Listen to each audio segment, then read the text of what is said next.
अस्सलामुअलैकुम नाज़रीन, JN news HD के साथ मैं हूं नाइला भट्टी। नजर डालते हैं आज की अहम खबरों पर। हासिलपुर हवा की बेटी से ज्यादती, थाना कायमपुर इंसाफ की राह में रुकावट बन गया। मुलजिम गिरफ्तार करके रहा कर दिए। सिपाही असर रसूख ये दौलत की चमक थाना कायमपुर के हदूद में सुगरा बीबी से ज्यादती केस के मुलजमान गिरफ्तारी के बाद SHO थाना कायमपुर ने छोड़ दिए। मुलजमान मोहम्मद अरशद और मुश्ताक की सुगरा बीबी को कत्ल जान की धमकियां। एक और हवा की बेटी ज्यादती का शिकार थाना कायमपुर के हदूद में अरशद और मुश्ताक ने सुगरा बीबी को जमालपुर से अगवा करके ज्यादती का निशाना बना डाला था, जिस पर थाना कायमपुर पुलिस ने मुकदमा नंबर 365/22 दर्ज करके फौरी मुलजमान मोहम्मद अरशद मोहम्मद मुश्ताक को गिरफ्तार कर लिया।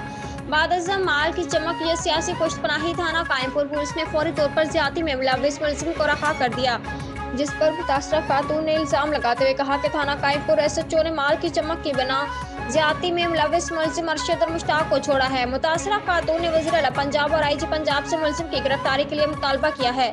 मुतासरा खातून के शोहर मोहम्मद आसिफ ने कहा कि SHO थाना कायमपुर हम पर दबाव डाल रहा है कि सुलह कर लो, नहीं तो तुम पर मुकदमा दर्ज कर देगी। नाम सुगरा है, पिया जमालपुर दी रहने वाली मैं ते जी मेरे नाल वकूवा होया है जी जमालपुर जी। मैं जाती पई आदि देवर दे घर 14 तरीक नूं शाम 6 बजे ते रोड उत्ते जाती पई हूँ ते अरशद ते मुश्ताक इन्हां जबरदस्ती गड्डी रोक के जबरदस्ती मैनू गड्डी दे विच बहा लिया ते उत्थों इत्थों ले जावन दे बाद नामलूम जगह ते लैके गए। दिन दा किसी होर जगह ते लैके जांदे हन, शाम ही अरशद दे घर लैके आ जांदे हन जी। उत्थे मेरे नाल बहुत ज़्यादा ज़्यादगी की गई है, बकायदा एक नहीं 4 जणियां ने मेरा गलत करन वाले। उस तो बाद जी मैं औखा सौखा होकर अपने मियाँ नाल राबता करवावन दी किसी औरत की कोशिश की, किसी बंदे मतलब कि राबता किया मेरे मियाँ नाल।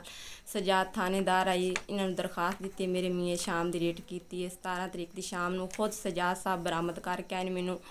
बकायदा उत्थे मेरी हालात भी ना वेखिए कि मेरी हालात की है। बकायदा मेरे कपड़े भी फटे हुए हैं सारे जिसम दे, मेरे जिसम ते बहुत ज़्यादा निशान हैं, बहुत ज़्यादा तशद्दद किया उन्हें मेरे ते जी। बकायदा जी पुलिस बकायदा हकीकत परचा देवन दे बजाय उन्हें अपनी मर्जी नाल परचा दिता है जी। सजाद साहब ते दूसरे लोग सानू थानेदार धमकियां देंदे रहे बस तुहाडा परचा नहीं देंदे। बकायदा मेरे मियाँ नू चंडा मारियां ने, मैनू भी धमकी देंदे रहे बस तेरे ते परचा कर दे, इत्थों चली जा, धक्के मार के सानू थाने चों कढ देंदे।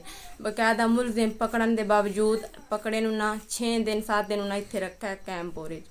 उस तो बाद जी उन्हें मुलजिम छोड़ दिते, उन्होंने कोल पैसे लैके जी। मैनू इंसाफ चाहिए है बस, मैनू होर किसी चीज़ का नहीं पता। RPO DPO DSP मेरी सब तो गुजारिश है, मैनू मेरा इंसाफ चाहिए है बस।